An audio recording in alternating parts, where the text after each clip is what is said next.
I think we're live. Okay, I'm sorry. I think it broke. That's why I stopped it. I'm starting it again. I apologize. I really wish that live stream would stop breaking on me. And I think it is the software because anyway, I wanted to bring out to your attention a couple of things that he said in that last video that we just watched on the CIA agent explaining how to delete the elite.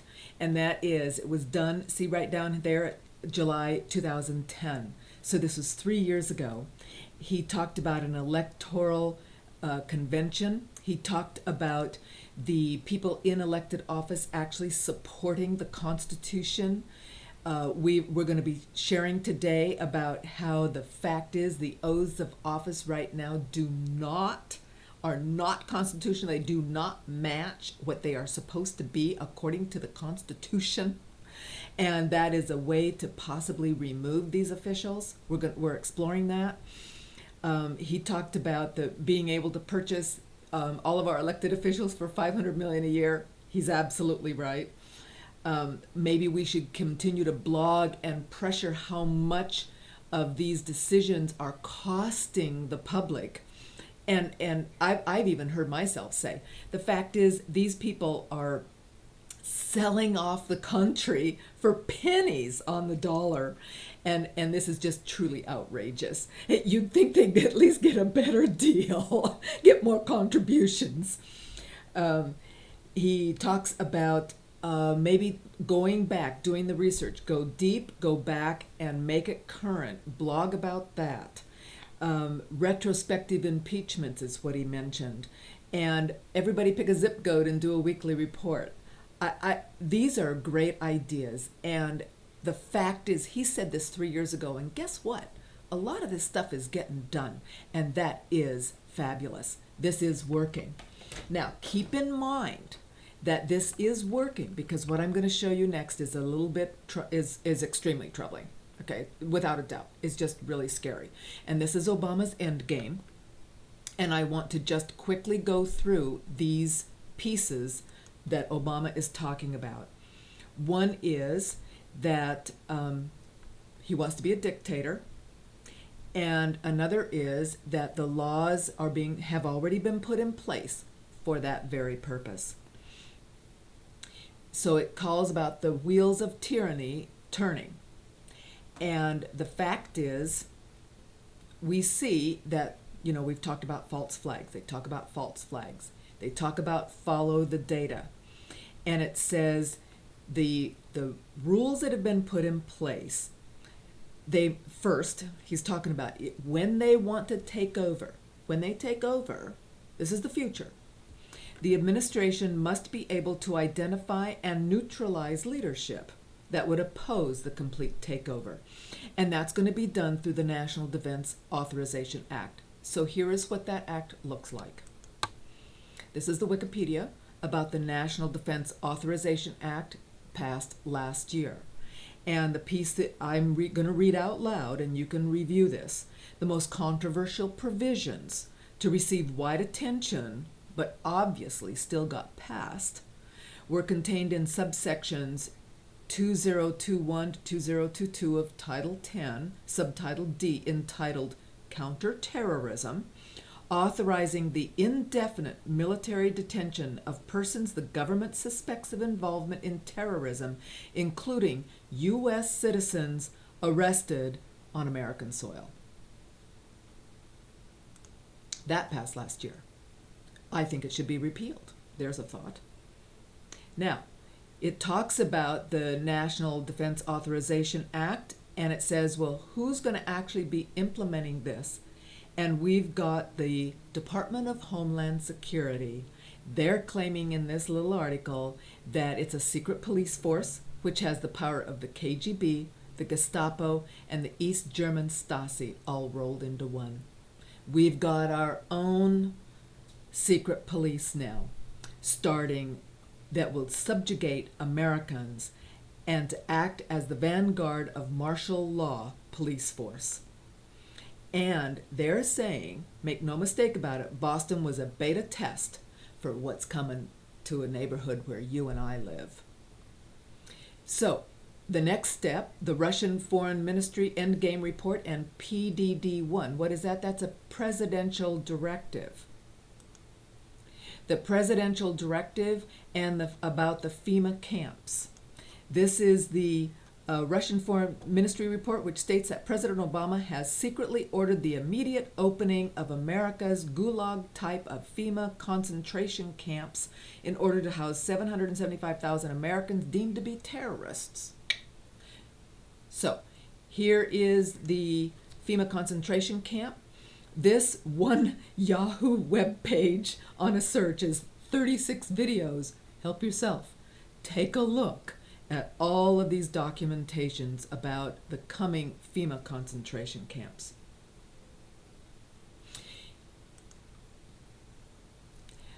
Here's Presidential Decision Directive 51, which handed a President Obama dictator status in times of declared and not necessarily real national emergency. Here's the PDD 51 and new executive order that give Obama dictator power. And look at when this was passed. January 18, 2010. 3 years ago. Yeah. So this has been in the plan. They're gradually marching. We're seeing it. We must raise the roof on these. That's why I'm putting it, and I'm taking it on an update Friday, and I'm telling you, this is the update we need right now, and we need to fight back against this. The National Defense Resources Prepared Act. This act will actually allow him, notice what it says right here, at the time of the president's choosing, the federal government may take over all forms of energy, all forms of civil transportation, all usable water from all sources, all commodities and products that are capable of being ingested by either human beings or animals, food, health resources, drug, biological products, medical devices, materials, facilities, health supplies, and services. Here is the National Defense Resources Preparedness Act. Read it yourself. This is what's happening. This was passed March 16, 2012, 1 year ago. We need to repeal this. These are complete outrages against the public and against the states and against the people. And look at what's going to happen. They're going to eliminate private property. They'll legalize governmental cronyism. We'll pick winners and losers, whichever we want. They will legalize slavery. They talk here about the 2008 presidential campaign in which Obama stated that we need to construct a national civilian security force that is just as powerful, just as strong, just as well funded as the military. We do? Why? Because you and I are going to fight? Here's him saying it. We cannot continue to rely only on our military in order to achieve the national security objectives that we've set. We've got to have a civilian national security force that's just as powerful, just as strong, just as well funded.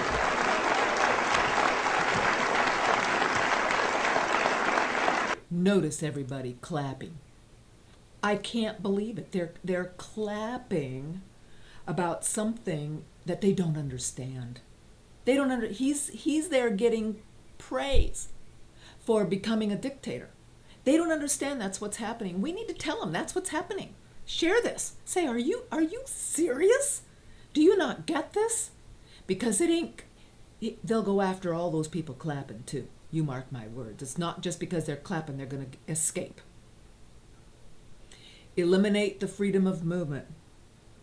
Legalize the deindustrialization of America.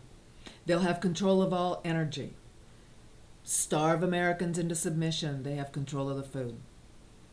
Use eugenics as a national policy. Deprive us of water. What?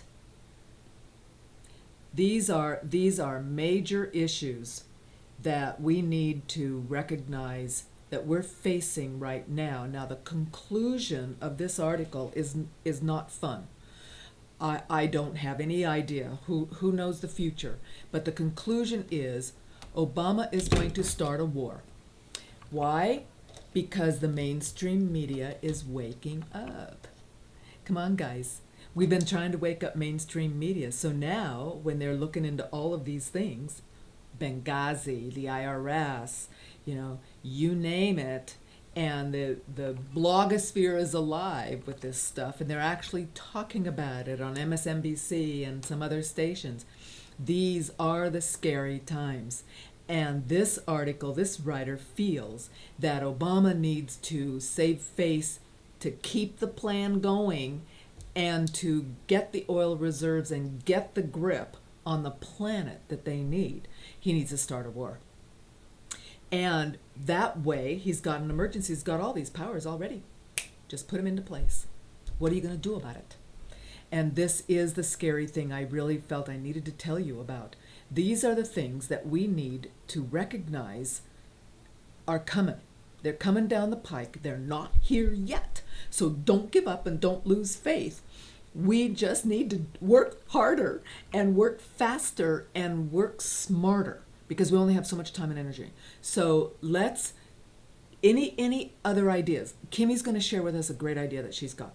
Anything to spread the word, to get more people awake is really important. And by the way, that reminded me, before we go into the things that are happening in our society, that the actions that are actually working, I wanted to bring to your attention the some announcements real quick. Here's one thing, and this is something that's evidently really surprising a lot of people, and that is that there's such a worldwide pushback against Monsanto. So I'm thinking today, the march is tomorrow. So what can I do? I'm going to go to the march. You're probably going to go to a march. So what can we do to wake up these people that it's not just about Monsanto? It's about all these other issues. It's about the loss of freedoms. It's about our money. It's all about the money, that there are solutions. What should we do? Is there something we could pass out?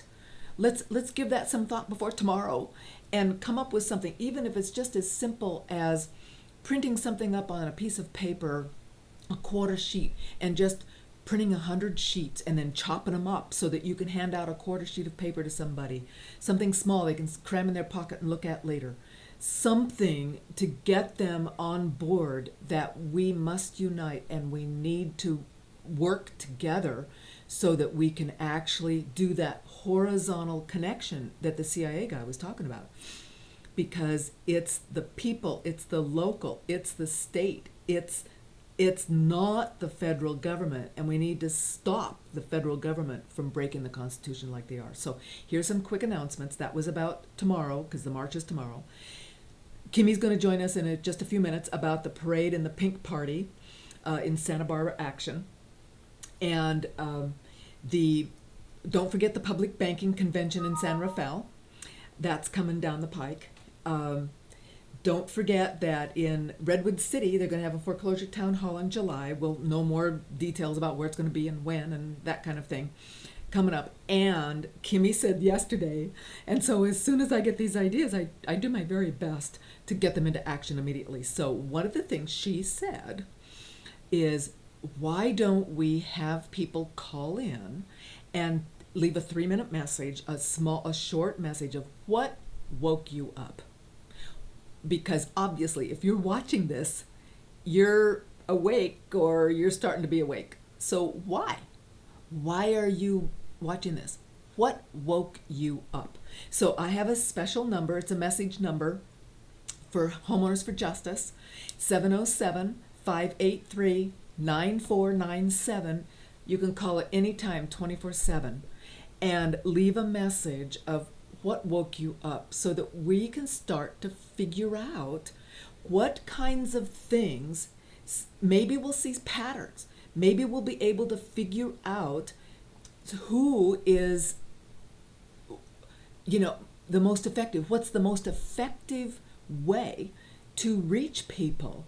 You know, maybe for me, it was the fact that I watched the foreclosure crisis just drive down the housing prices. You know, we're just losing our equity. I'm screaming and hollering about that, and I know it's about foreclosures. I don't know why. And this was in 2009. So then Occupy, that really provided a spur for me, because I went to Occupy Santa Rosa. There were over 3,000 adults in my age bracket. And these were not college kids, you know, that didn't know what they were talking about. These were adults that were there because they'd lost their homes, they'd lost their jobs, their kids have moved back home, they've lost their jobs. They don't know where to turn. Their whole economy and society has been turned upside down. And I looked at that and I said, you know something? Somebody needs to do something. I'm going to set up a website. I'm going to start talking about it. I'm going to go to meetings. I'm going to start doing whatever. I'm going to connect with these people. And that's what woke me up, was seeing that there were others just like myself that were disturbed and didn't know where to turn and don't know what to do. And one thing leads to another. So all last year, you know, I have radio stations that are promising me they're going to talk about this and they're going to push it, and then they don't. And I finally said, okay, fine. Alternative media, I'm going to live stream. And so that is the point, isn't it? That's the point. And so when our guests join us, we'll have them on the show. So we were expecting Kimmy to share us a parade and her pink party. We're expecting Randy to join us to talk about the oaths of office. So I'm going to show you what the California Constitution says, and we're going to start discussing that while we're waiting for them to join us. And Renee is supposed to join us to update us on the small claims court and some other issues that she's been involved in. She went down specifically to help the Occupy do this march on the 23rd. So that was just 2 days ago. Yesterday, excuse me, in LA. And so I'd love to hear feedback about that. Hopefully the people will join my conference call so that we can invite them to share with us on that. I'm not sure if they've figured that out or not. Anyway, while we're waiting for them to join so that we can talk about it and about their actions and really get some encouragement about these actions and activities that are really making a difference, here's the California Constitution. There's one. Great. Thanks, Randy. Glad you joined us. We'll be with you in just a second. I'm going to talk about the Constitution, and I've got it up on the screen right now. And on the Constitution, this is the California State Constitution. So every one of you in every state has this somewhere. Just Google it for yourself. And I just want to read to you what the actual official constitutional oath of office is. So here it is. Members of the legislature and all public officers and employees, executive, legislative, and judicial, except such inferior officers and employees as may be employed by law exempted, shall, before they enter upon the duties of their respective offices, take and subscribe to the following oath or affirmation. And here it is. I, name, do solemnly swear or affirm that I will support and defend the Constitution of the United States and the Constitution of the State of California against all enemies, foreign and domestic, that I will bear true faith and allegiance to the Constitution of the United States and the Constitution of the State of California, that I take this obligation freely without any mental reservation or purpose of evasion, and that I will well and faithfully discharge the duties upon which I'm about to enter. And if you look at every oath you can possibly find, that's where they stop.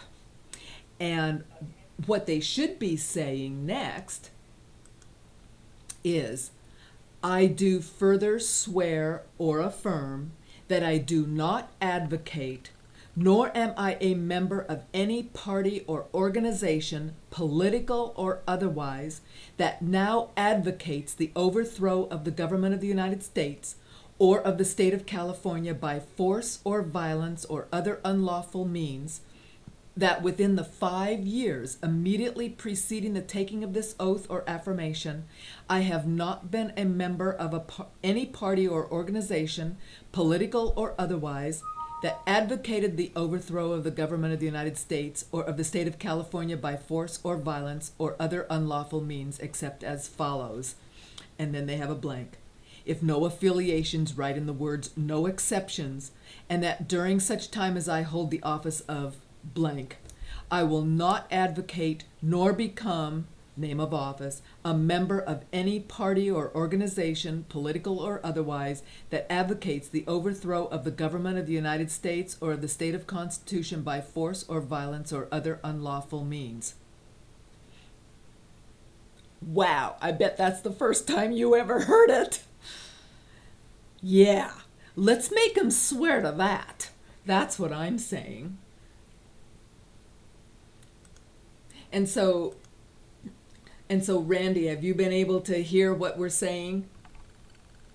Yes, I have. Perfect. Okay. Conference calling is working. I'm just so excited when the phone works. So you actually have taken this and done something. Share it with us. Okay, I'm in Riverside County, and our elected official in Riverside County actually occupies 3 different offices. He's the county assessor, he's the county clerk, he's the county recorder, which are 3 distinct separate jobs. So I started with that, and I got a copy of his oath. And there was some redacting done on the oath, which, being that it's his personal home address, is totally understandable. They don't want to go public with the guy's personal address. They don't know whether I have a kook or somebody out there that would picket his house or anything like that. So I don't have a problem with the redacting on the oath. Right. Except that the oath only contains the first of the 2 paragraphs that you just read to us. Yes. Now, his oath was done in, let me pull it up and get a date on it, July 29 of 2010. He was newly elected at that time, and so his oath has only been in place for almost 3 years now. So, because I'm primarily interested in the county recorder's office and he wears 3 different hats, I decided to take the step further and find out, well, who is the civil service, the actual acting head of the county recorder's office. This is not an elected position because that's the guy that wears 3 hats. This would be a civil servant who's, probably worked for the county for some time. And I found out what her name was, and I got a copy of her oath, which is dated in January of 1986. And her oath is verbatim exactly the same as his oath from 2010. The second paragraph is missing. Right, since 1986. I wrote an email, let me pull it up here, and I asked the person who had provided the oath, if I have any questions regarding the verbiage or anything, where would I direct the questions? And I got it was polite going out, so it was polite coming back. And she said, send the questions to her. To her attention. Okay. And so what I did, I sent her the question, and I'll read it to you. I have reviewed the oaths provided by Mr. Larry W. Ward, County Assessor, County Clerk Recorder, and Ms. Tana Malice, and compared them to the oath required by the Constitution of the State of California, Article 20, Section 3. The oaths provided do not appear to comport with the Constitution. Please advise how this could be legal and or acceptable. Thank you. They responded back to me, and it was only about an hour or 2 late. Well, actually, it was a lot faster. It was less than an hour later. Our role is to provide you with copies of requested public documents. We do not offer legal advice. Okay, so I wasn't asking for legal advice. So exactly. I went back to her. To whom should I direct my inquiry? Then And this is where we kind of got off track, because her response back to me was, and I'll read it verbatim, "That would be up to you, sir." And that just lit my fuse very bluntly. Basically telling me, well, ask whoever you want to. Right. Well, you first invited me to ask you the questions. I asked you the questions, and now you're telling me I can ask anybody I want to? Okay, Randy, ask me. I'll tell you. Well, it kind of set me off, and so I wrote I wrote something of a. I did contain myself, but I did write back, and I CC'd my district supervisor. About an hour later, I get a response back from the district supervisor. "We are looking into this matter for you, and we'll see if county council can provide us with an answer to your request." Okay. Just, when was it? What's the date on this?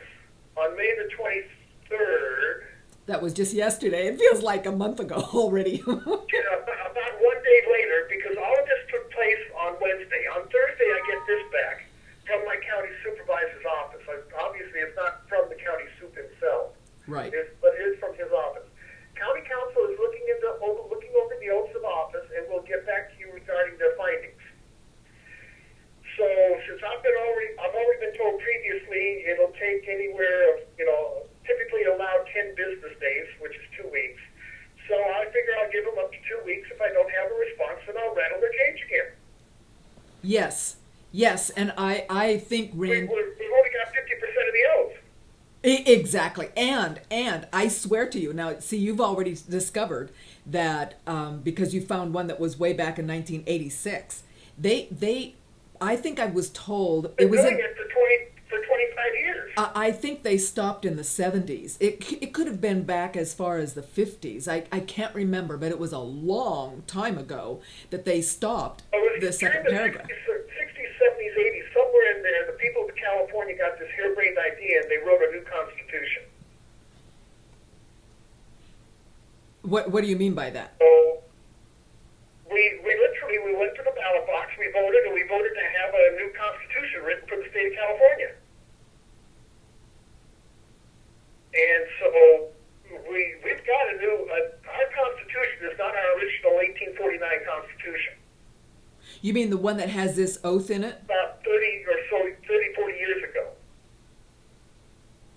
But the one we're looking at with the oath, that's our current constitution, right? That is Okay. Well, you initially emailed me that information, if you recall. Right. Phone call work, because I remembered that we had done a new constitution. I wanted to confirm that what you had sent to me was in fact the current version, and I did. I was able to confirm that. Okay, perfect. Because that was my immediate question. Was like, oh my goodness, is this the current version or not? And that's why I kind of didn't get back to you for a few days. Yeah. We've got some great I did my researchers. own homework, and I wanted Exactly. You were the one that initially turned me on to Section 20 or Article 20, Section 3.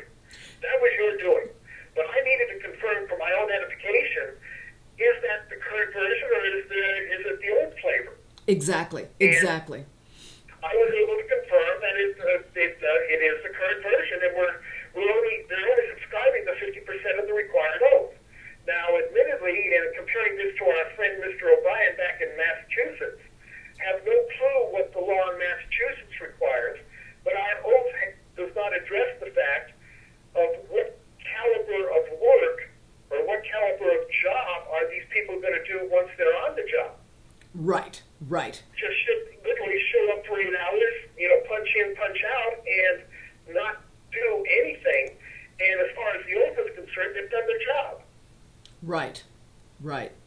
The one of the keys that I see in this, and I have to, please don't give me all the credit. These are ideas that are coming in through the door and through the email and telling me, and these are, I'm getting an awful lot of information from a lot of contacts that really don't want to be identified, and I don't blame them at all. I'm holding their, excuse me, their their identity in confidence. But this is why, and they use the words resetting the republic, Because the bottom line is, just like the CIA guy said in 2010, which I played the video at the very beginning, and I apologize again, I don't know why live stream breaks like that, but nevertheless, the fact is, it's over. They've bought these people off. So how do you get them out of office? So many of them, as you can see, they just have so much money, they just get reelected over and over. And so many people have not been awake. They keep reelecting them. I started shooting my mouth off back at the presidential election of 2008. And I said, don't vote for anyone with a D or an R behind their name. And quite honestly, I can say that, speaking for myself only, I have not voted for anybody with a D or an R behind their name since, either during or since that election. Well, and that's why the little picture I put together earlier this week, you know, there's a few people in the media, in the government, in the agencies that aren't completely subsumed by the military industrial complex and the cartel bankers. And we need to grow, we need to pull those people out. We need to make more and more of the people in these institutions awake and start to join the people and explain, whistleblow, you know, bring it into the open of what is going on, because they do know, and they need to understand that they won't be saved either. You know, when this whole system crashes down, it's going to crash down on everybody. Whether they're CJ, we have an opportunity. Every 2 years, 100% of the House of Representatives is up for re-election. Vote them all out. Exactly. Every 2 years, 1/3 of the U.S. Senate is up for re-election. Vote the SOBs out. We've got an opportunity to change things every 2 years, and every 2 years, everybody gets scared. Oh, my vote won't count. My vote won't count. Great. Don't have your vote count. Vote for somebody that you know is going to lose. Well, maybe if we all did that, they'd win. If they're not representing you anyway, who the hell cares if your vote counts? Exactly. Well, and so the idea with the oath, and then there's some other ideas coming down the pike that we're going to be talking about next week. But the fact is, here's the question, Randy, and here's the issue. When these oaths are not legitimate, does that mean that they are legitimately in office? And if not, I have no idea. Don't know. I've actually once I get a response from the county council, I'm probably going to go down that path, because being an attorney, the council should be in a position to answer my questions. I wonder what kind of answer you. The person that invited me to ask the questions was not the right person to address the question to. It'll be so fascinating to see, first off, if you get an answer, and secondly, if you get an answer, what it's going to say. I'm not holding my breath on that one. Yes, I believe the answer is nothing. It'll be black hole. They won't respond, because what can they say? Agree with. What can they say? What can they say? Oh, what we said is okay, even though it violates the Constitution. Can they say that? Well, give me a break. Or, oh, whoops, the oath violates the Constitution. Well, then that all these people that took that oath are in the office illegitimately, right? They violated the Constitution. About the only thing they can say is oops. Well, and then of course, what power do we have? This is the next question. What power do we have when we discover this unconstitutional? And I'm telling you, I swear, I just feel it in my bones like you guys do. And that is, this is nationwide. This is local, state, and federal. This is everybody. So maybe we don't even need to vote. Maybe we just need to remove them from office. CJ, let me throw out this question. I'm sure some people, and I'm talking primarily to the Californians that are on this call, I'm sure some people, they have kids that are students in our state college and university systems. The state colleges, state universities, they have law schools. If they could have their kid contact a law professor that is really knowledgeable of California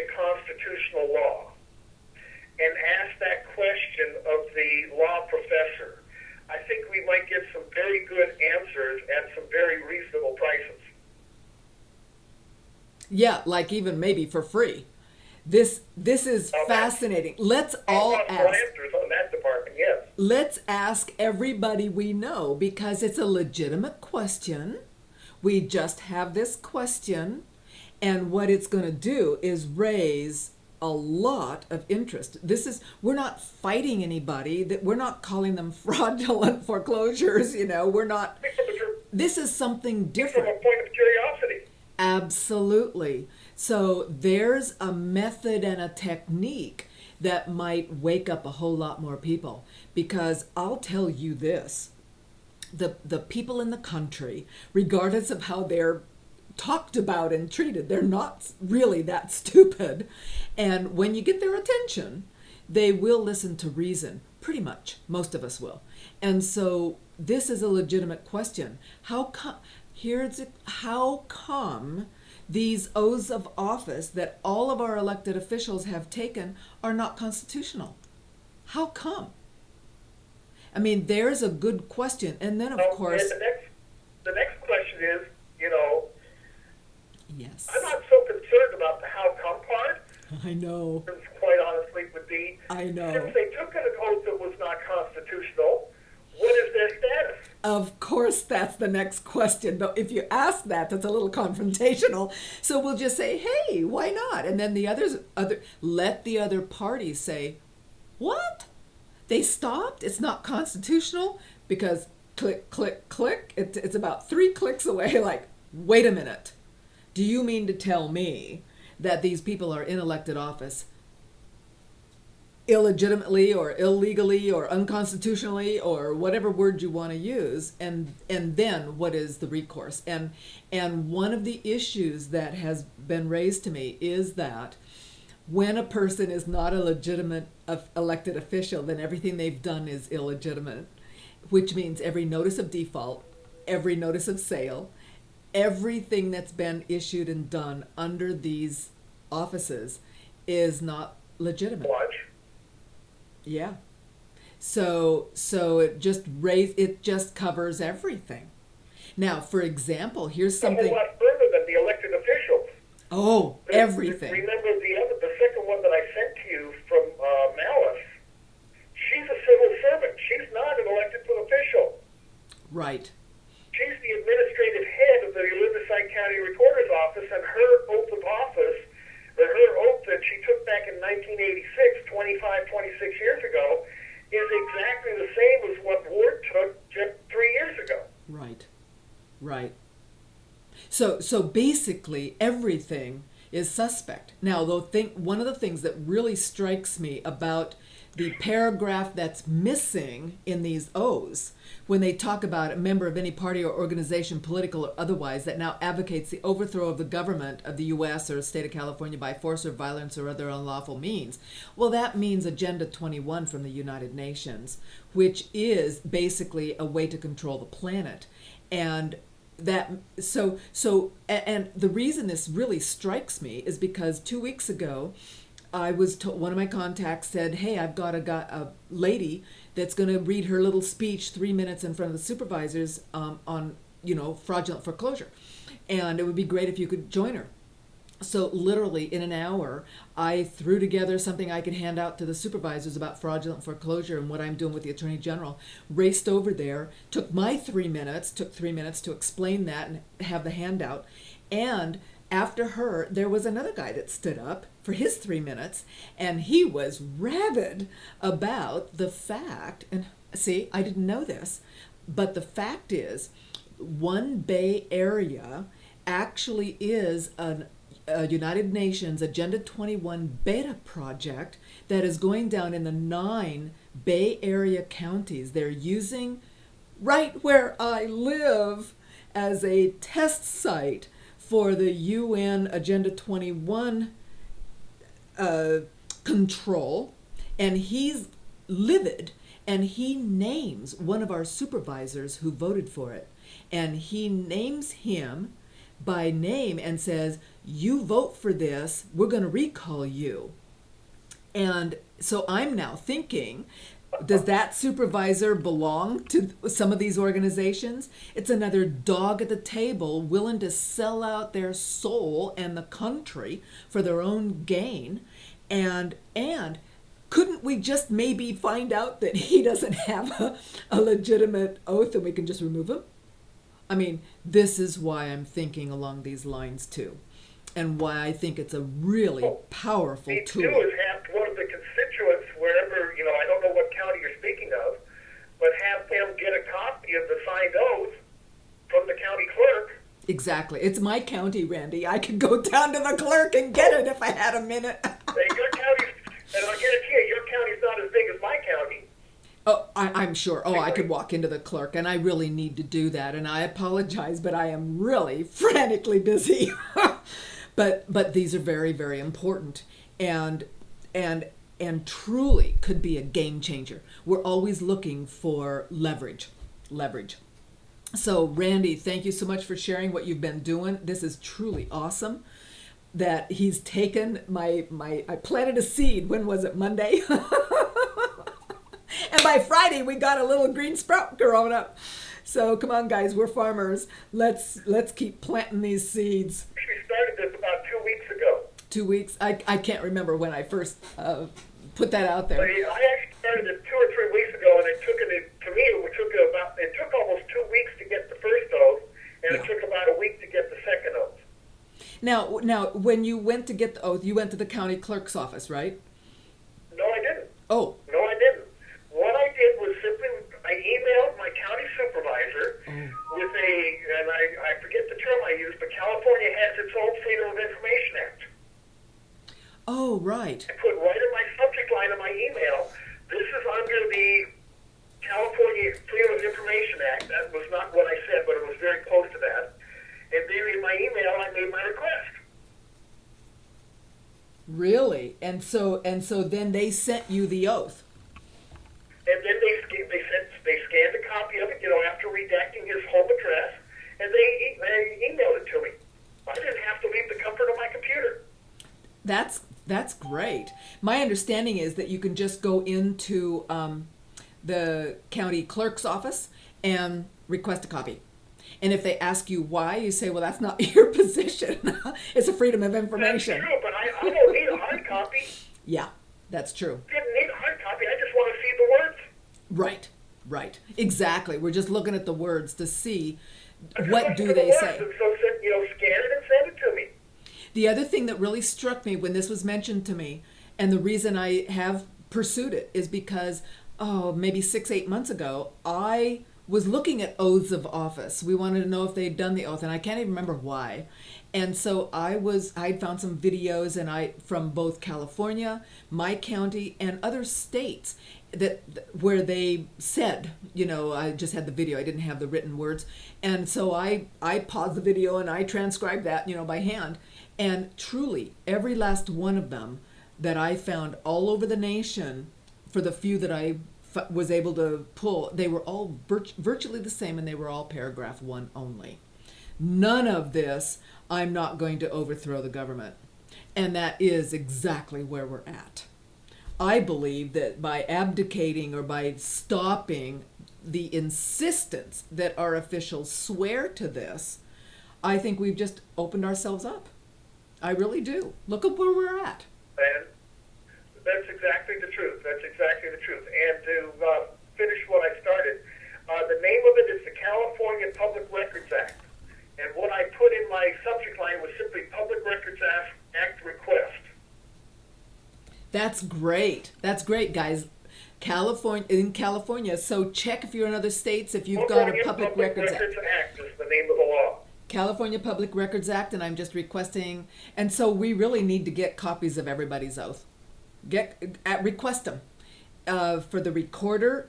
My understanding, and this is what the law states, that it says all public officers and employees, executive, legislative, and judicial, except such inferior officers and employees as may be by law exempted, shall, before they enter upon the duties of their offices, take and subscribe the following oath or affirmation. So this means, guys, every supervisor, every city council member, every county attorney, every attorney that works for the city or the county, every judge in your county, every recorder, district attorney, sheriff. Think about it. All of these people are to swear the oath, and I swear not one of them is accurate. They're not constitutional, let's say that.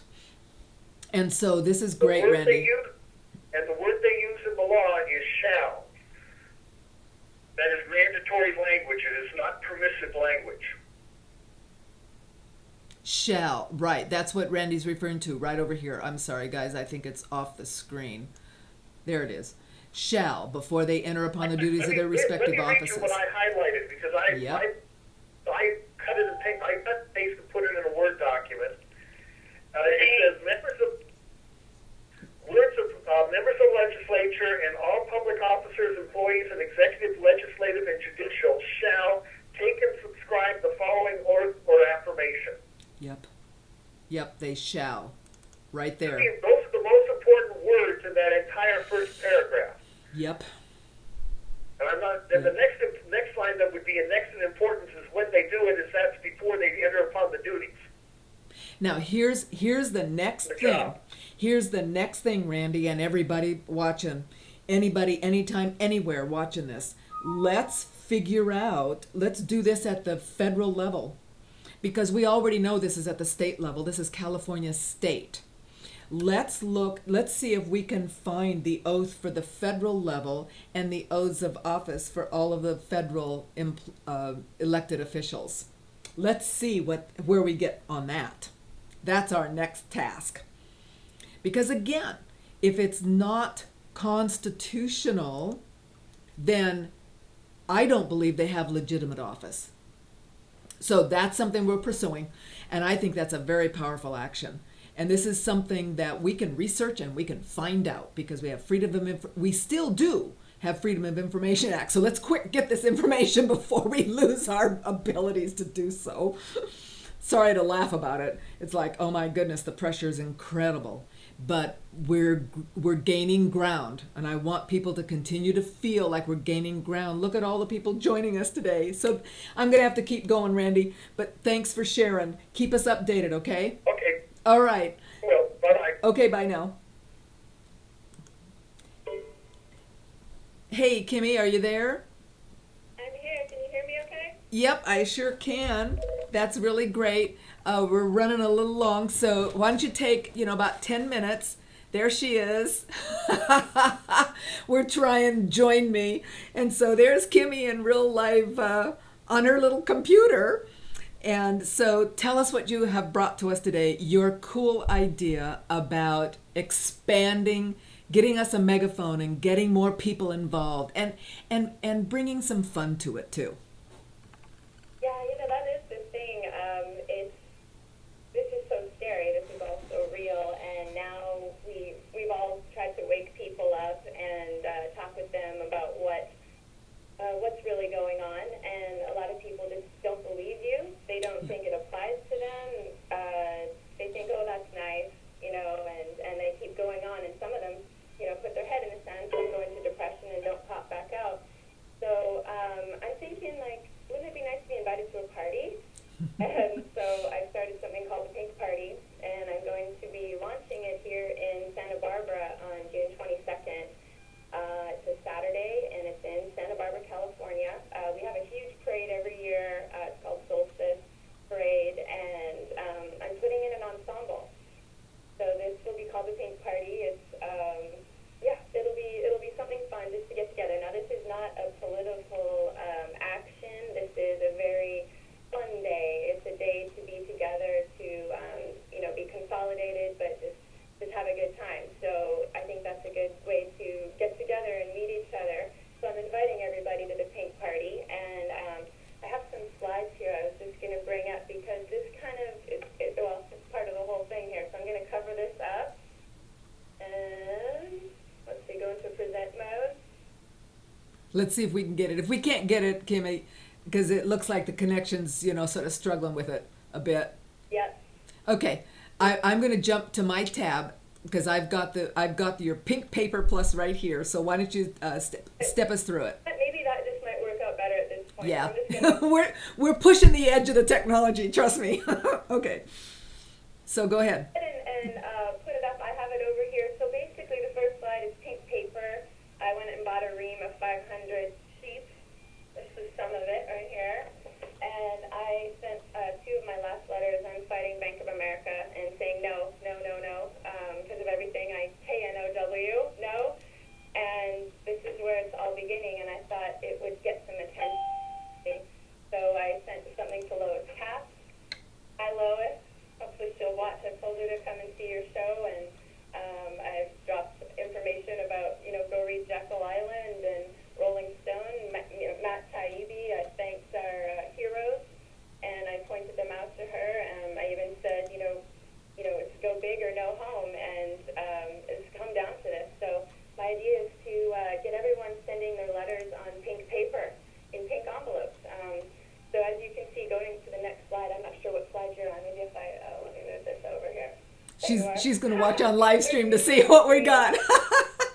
All right, so here's the pink envelopes and the pink paper. The idea being to catch people's attention because it's pink. It's basically pink mail, and the main thing is lower down.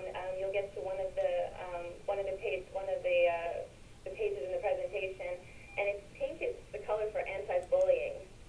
Yeah. So how great is that? We are really we're up against the biggest bully network we never ever could imagine. And here we are. So there's some great stories I could tell you guys another time. I know we're kind of short on time. But let's use this color in solidarity. I know Iceland used orange. And I think we need something to bring our birds of a feather together. And so hence with the Pink Party and the Solstice Parade, that our sub-theme for the Pink Party is birds.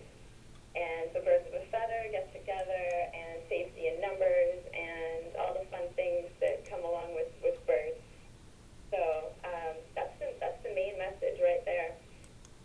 Now, what's also powerful about pink is that what she's doing is, if you will, hijacking the already pink movements, because pink is now a color for fighting against breast cancer. And there was a person removed from Obama's speech on Thursday night, and I think she was the Code Pink.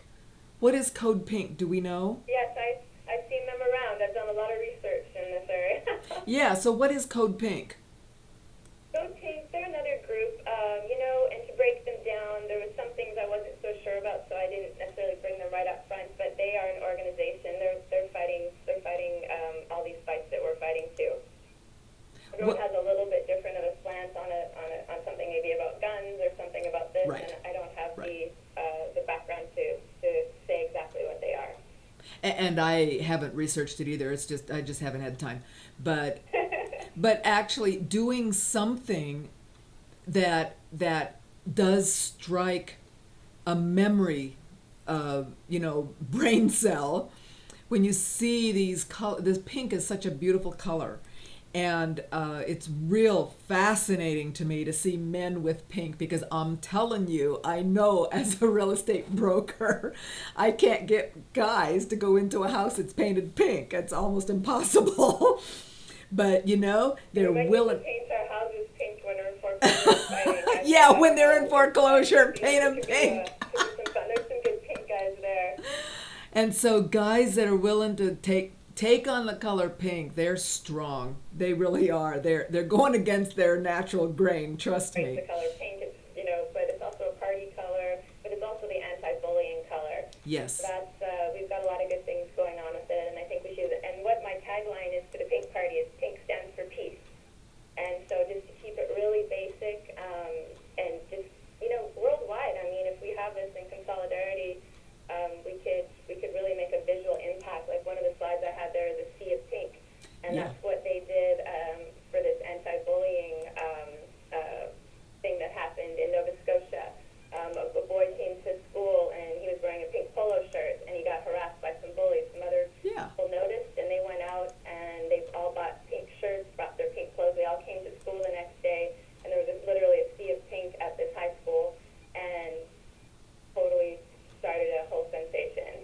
That's cool. That's cool because it's something. It's really cool stuff. It's powerful. Yeah, yeah. And I really want to meet everybody, so I'm inviting everybody here to come and join me in the parade. I'll provide some more information about how and what. But one of the things is I thought as a group we could be pink superheroes. I like that idea. Let's be pink superheroes. It's right, and I don't know, like superheroes. And then the other one was pink bird houses. We could make little bird houses and put them on poles so we could march with them. What was one of the other ones I had in there? Birds of the feather. You could have feather birds. The feather, yes. The sub-theme Yes. for the pink party is birds, and the theme for solstice is creatures. So I know they're doing a lot of eyes. So maybe you're like a pink fish and you have more than 2 eyes for some probably reasons because of things in our water system. Yeah. So you could kind of play on these things without any signage. That's one thing about solstice. No signs, no symbols. So we're just using the word pink, or we're using the color pink and circles and birds as coming together. And a lot of people that I'm inviting, obviously, to this pink party have no idea about what's going on. And so hopefully between all of us mixing up together for the day, we'll get some new messaging out. That's great. That's great, Kimmy. Good for you for stepping up and stepping out and coming up with a cool idea. And it's so ridiculous that you just see what's going on and then everyone's in a cloud or they're denying it. And we really got to get everybody together, get them woken up. Well, and I have found too that people are going to deny if they don't feel there's any hope. They just don't want to hear it. Life is tough enough already. But if you can tell them the answer, we can make this change, or we're making this change, or this has already happened, so it's been working, then they're more willing to listen because it's not quite so scary. And when we were talking the other day about, you wake up and then you're like, oh my goodness, and then there's this giant chasm and you fall into it and you get depressed and you're scared and you don't know what to do and no one else believes you when you tell them. So I'm thinking like a pink bridge that goes across the chasm over to the other side where we are together as a solution. And, we're working on all different kinds of things. So that's my hope, is so people don't fall in. Right. They keep going. Exactly. Everybody immediately. This is all very real, very, very much right now. And there's so many great heroes speaking out. And I'd encourage everybody. I want to say hey to Abby Martin.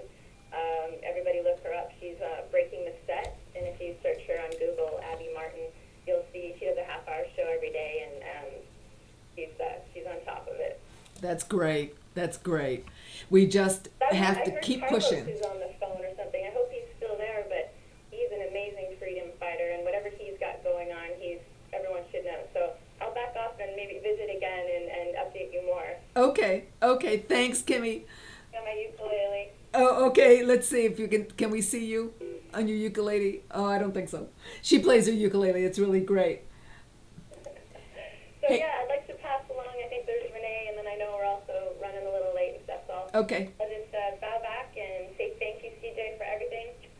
Thank you. Everybody, it's great to meet you, and I hope to see you in person. I hope to get up to the public banking conference. Perfect. And I hope to get down to the Santa Barbara on June 22. Let's do some live streaming. Let's go. Oh, Let's go absolutely. Absolutely. And Kimmy and I spent quite a bit of time yesterday talking about how we can live stream and how we could get a channel for everybody to join us together. We're still working on it. Technology. We're working on connecting all the dots. I know, it's tough. Okay, thanks, Kimmy. All right. Bye. Bye now. Hey, Renee, are you on the line? Yeah, I am. I'm going to make my statement here quick Okay. about what I've done this week because we really have used up a lot of time, and there's two very important things that have actually some extremely important things that have happened this week that you really need to have heard here. Okay. I'll talk about my small claims very quickly. Okay. But Carlos is going to be on with you to update because what happened here in LA that didn't get a lot of coverage on the media.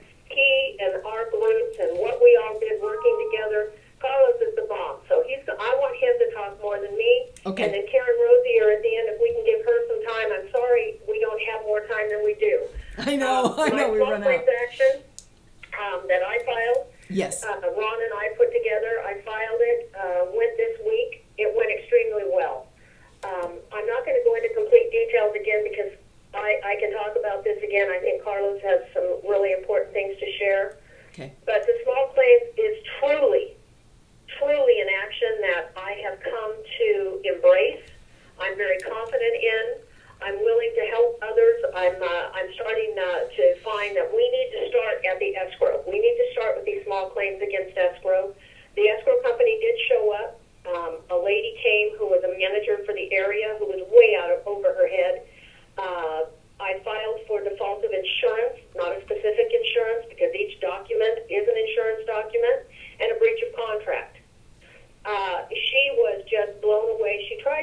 read the list in mediation as far as to explain to me what I paid for.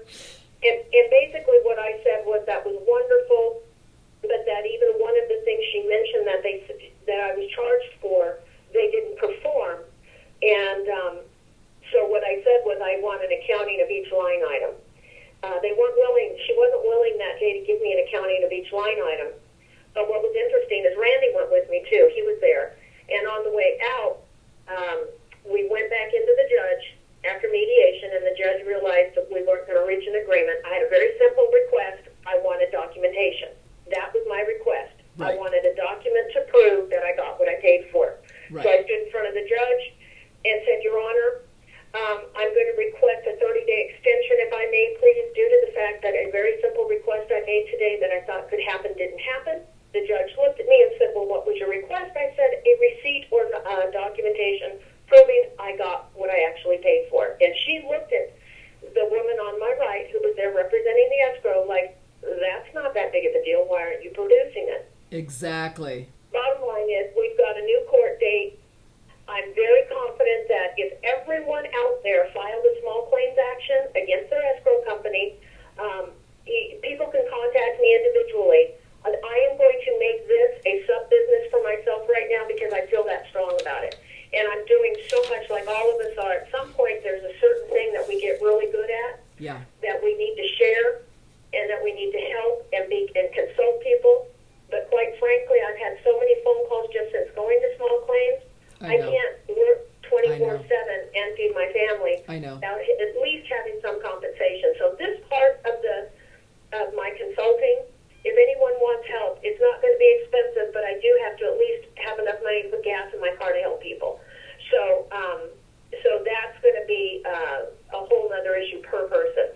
But I hope Carlos is in the queue because I want to really just defer to him today, and then from him to Karen if Karen's on. Because what he did this week has been phenomenal. It piggybacked on what happened in Washington, D.C. at the DOJ. Yes. With people getting arrested up there. Yeah. And Carlos is really needed to take over. So if anybody wants a shorter, a more precise version of my escrow small claims action, it's very simple. I'm here to help. People know how to get a hold of me. If you don't, let me know. But let's heed to Carlos. I'd love to hear him. Okay, thanks, Renee. That's really exciting and really good news because, this is everything we're talking about. Everything is chipping away at the armor. These people are chipping over here, these people are digging over there, and these people are digging up there.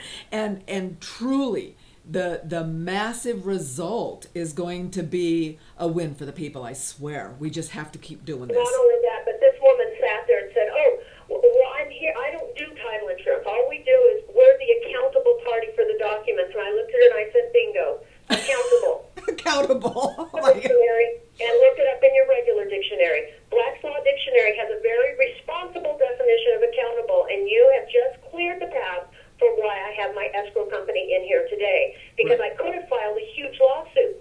I'm just trying to do this right. Yeah. With the court. And by the way, also, if they settle with you in mediation, it doesn't go in future court documents. If the judge makes the judgment, these escrow companies are accountable on the books.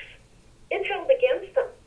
So they need to start thinking. So anyway, there's a lot more to it. Maybe I can come on next week and take 20 minutes and really explain it. But today I've got to let's get to Carlos. Okay. All right. Thanks, Renee. Thanks for joining us. Carlos, you're on the air. Thanks for joining us today. Yes, good morning to everyone, and I want to say thank you for the opportunity of being here on your show to share with you what has been happening here in Southern California, particularly with homeowners and members of Occupied by Foreclosures. It's been truly an amazing week. There's a lot happening in Washington, D.C., and we are in solidarity with all those homeowners that took time from their lives to fly to Washington, D.C. and get arrested in the name of all the homeowners that have been victimized. Yes. We're excited, and we did had a couple actions here yesterday in Los Angeles, and it was tremendous because we basically set the record straight, expose what's going on, in particular with the issues with our Attorney General, Kamala Harris, in which she has done a lot of PR to make and position herself as a good Attorney General, when in fact the record shows that she has done little to nothing for homeowners as they continue to lose their homes. Right. Yes, what they say and what they do are so different. So tell us what you guys did and what happened. Exactly. Well, yesterday was a day that 2 years ago was the anniversary when Kamala Harris went to the same office that we went to yesterday and had a press conference in which she announced the creation of the mortgage fraud strike force. Right. Sounds good, sounds powerful, but absolutely has no teeth in it. At that particular press conference 2 years ago, I attended, and it was amazing because all the homeowners were not allowed to be part of the press conference. We were taken to a different room. Huh. Since then, she has been avoiding to talk to homeowners. So during this anniversary, we decided to go and occupy her office in L.A. So what we did is we all dressed up pretty nice, and we went into the building and scattered ourselves around the building. And at a certain time, we all went and occupied that office. It was an amazing sight. We had approximately 30 to 35 homeowners.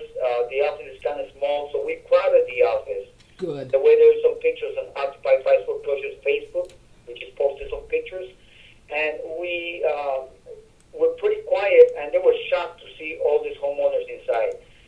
The response by the state police, they came and they asked us, "How did you guys get in here?" We walked right through the door. They were not expecting that. They could not take us out because we were there to conduct business. That's we right. have every right as citizens to be there. We didn't go as individuals. We went as the people of California, because if you file a complaint with Kamala Harris, she will respond to you a letter that tells you that she doesn't respond to individual complaints. Right. Right. She cannot represent you as individuals. So we went as the people of California. Yes. We had a statement to them, and we were asking to allow us to speak to the person in charge. They could not get a single person to speak to us. Of course Very not. nervous. They got on the phone and called Sacramento. So I am sure that today Kamala Harris knows that homeowners are very displeased with the way she has handled her business. Well, and Carlos, I want to tell you, because you're probably aware that I've analyzed 18 recon trust foreclosures, found all the fraud that I could find, and I'm sure there's more, and fakeness of those documents for those foreclosures just against recon trust. Just 18. They're all in the state of California, and I've sent that to the Attorney General's office, and 2 prosecutors that I've been told are really looking into this and anxious to start criminal charges. Okay, I did that in March. Okay, like, when's that going to start? And I've been requesting a statewide grand jury. So here's the point. The longer this drags on, the more I even have a question: what is going on, and why aren't you starting a grand jury, and what's taking so long? What are you doing? Just lying to us? And you mentioned that mortgage fraud strike force. The Archbishop in San Francisco, he actually went to that mortgage strike task force to say, the mortgage fraud task force, to say there's fraud on my mortgage, and they wanted to arrest him. Not the banks. It's just like, okay, they don't even know what they're doing, or they're simply set up so that they can get you and me. Not the banks. Now, yesterday during our occupation of her office, we read a statement which we're going to be posting. A part of the statement actually mentioned your information that you provided her office.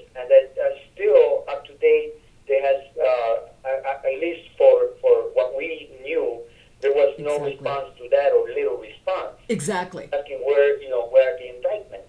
Exactly. And It's a very strong statement, and we are going to be posting this, and we make sure that she got a letter attached to that, and see, so that she knows.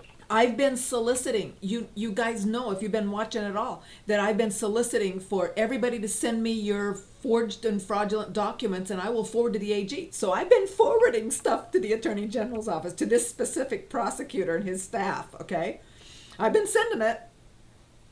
I'm listening. Great. What's So happening? that was I don't one hear of the anything. actions that we did.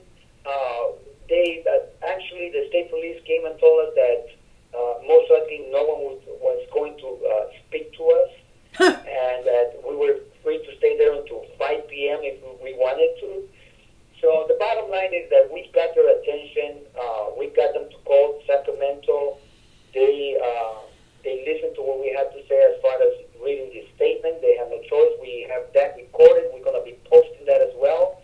One of your followers, Jerry Watson from San Bernardino, Yeah. he actually read the statement, and it was a powerful one. From there, we proceeded to go to the U.S. court, federal court, here in downtown L.A., and had a demonstration outside the court, again, asking if Attorney General Holder, cannot do the job, maybe it's time for him to step down.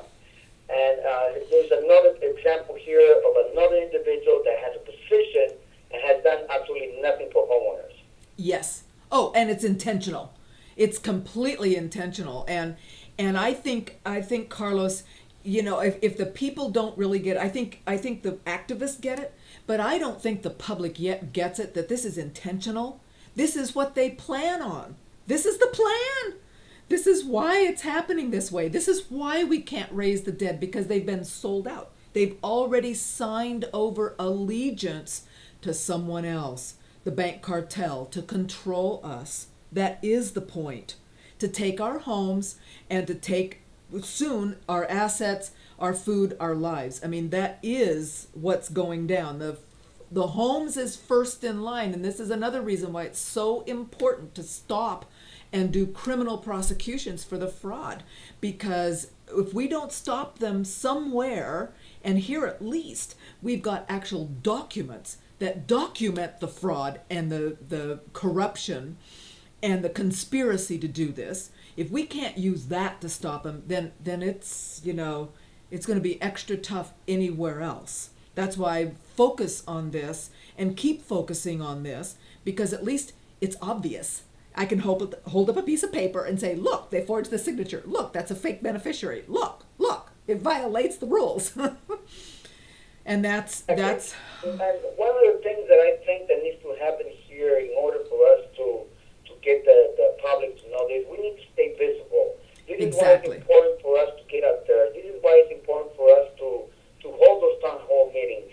This is why it's important for us to go to the churches, speak to the pastors, ask if we can, if he can give us a couple minutes so that we can speak regarding this issue. This is why it's important to go and stand in front of the banks to let them know that this is not a dead issue as the media wants to portray. I think that people have become desensitized. The longer this problem has existed, the less the people want to talk about it. It's almost like when we went to war. The first casualty, you saw the news report, they interviewed everybody, including the nannies and the school teachers where the soldier, happened to live. And then as the time went on, you found those little stories in back of the paper. Even if it was 30 soldiers that got killed, you didn't hear nothing else about it because they didn't want to talk about it. And this is exactly what's happening with foreclosures, and we need to keep the focus on them. Right. I think you're absolutely right, Carl. We need the street action. We need the legal action. Like, I don't know how much you heard about our discussion earlier on this show today, but we're talking about the fact that the oath of office that we're pretty confident now, virtually all of the elected officials, at least in this state, probably every state, including the federal government, are not constitutional. And so we're actually starting to explore if these are not if their oaths of office are not constitutional, then what rights do the people have? Can we just have them removed from office? Because obviously the reason this is such a big issue is because the people that are in charge have already decided against us. They've already sold out. Otherwise, they'd be doing charges. Give me a break. If Eric Holder hadn't signed off on the bank cartel to get and their approval so that he could have that office, he'd be prosecuting the banks. He prosecuted the banks before he was Attorney General. That was what he was known for.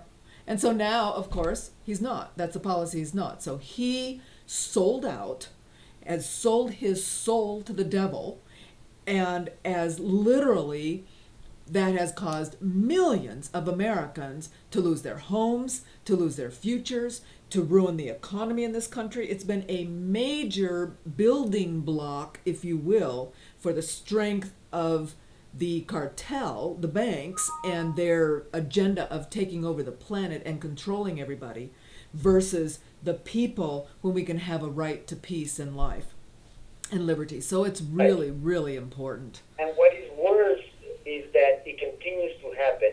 Starting Exactly. in the month of June, occupied file foreclosures are going to be focusing on what we created, a Move Your Money Out of Wells Fargo, June 22nd. And I'd like to let the people know that we're going to be in the freeway overpasses with big signs. Move We're the going money. to be putting the word out to move the money out of Wells Fargo on June 22nd. Now, on June 22nd, what's going to happen, we are going to call back again to Wells Fargo, and we're going to let them know that, again, in September 22nd, we're going for a second Move Your Money Out of Wells Fargo. We're going to become a pain to them. Exactly. And this is, exactly, I think what needs to happen when we people start waking up, people start spreading the word, like you say, being in the courts, getting involved in the legal system, in the educational system, wherever we need to be coming out of their soup, out of their cereal box. Exactly. Know that, we are fighting foreclosures. Absolutely. And the fraud that caused it, which is the money. It's all about the money. The money that they create out of nothing, out of thin air, and they make us pay for it. And that's the only reason that they have all of this money and all of this clout and are able to buy everybody off, is because they create it out of nothing. Just think about it. What if you had that authority? What if you could just click a computer key and say, gee, I'm rich, you guys pay me now because you're borrowing my money that I just created out of nothing. And that is the scam. That's the scam and the sham that's being used against us to take our assets and our lives. This is the whole point. So please keep pushing that. More of your time, but I like to leave you with these thoughts.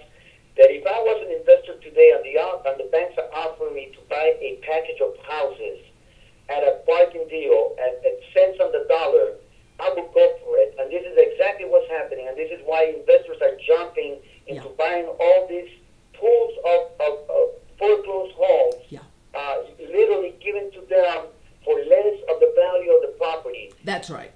Again, we're creating another bubble. There's going to be problems. We've been talking about it.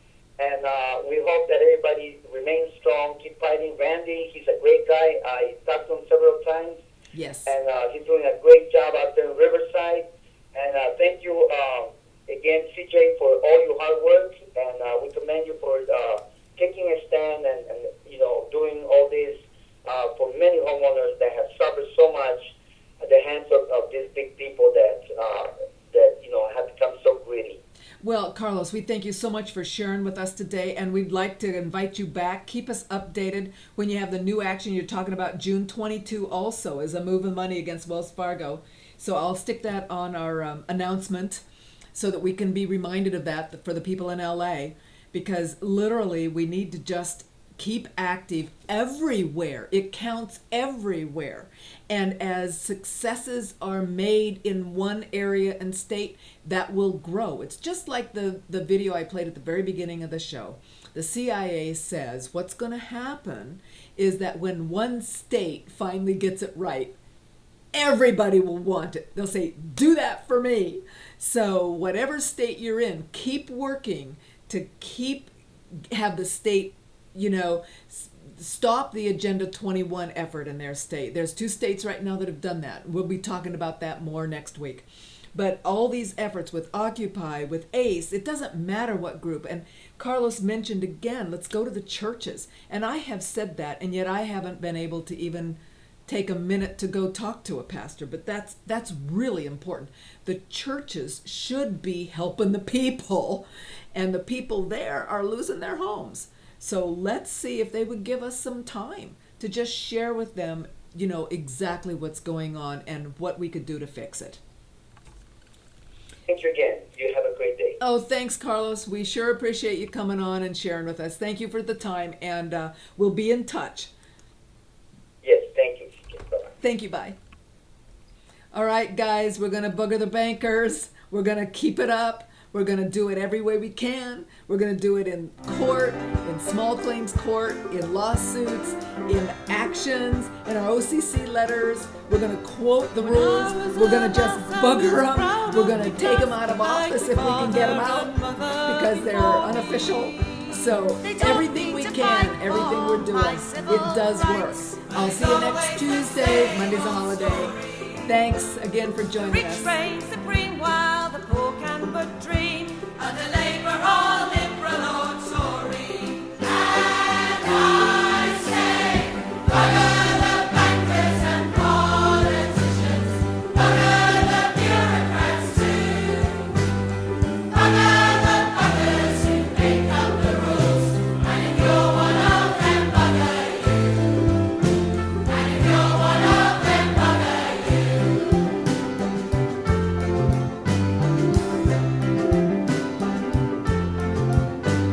The system is bent and the money's all spent. We're badgered from every direction. The workers get taxed while the wealthy relax.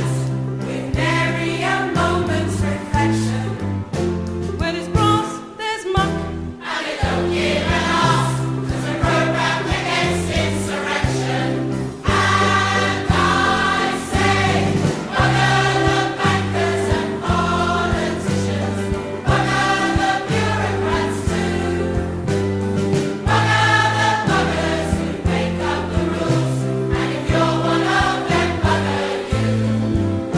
And if you're one of them, bugger you.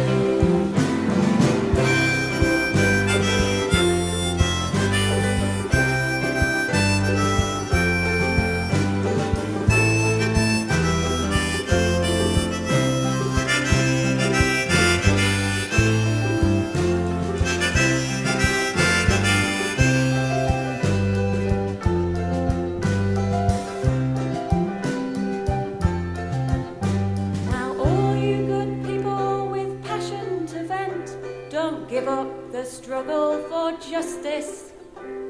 But I've done my time on the protesters' line, and these days I show my dissent.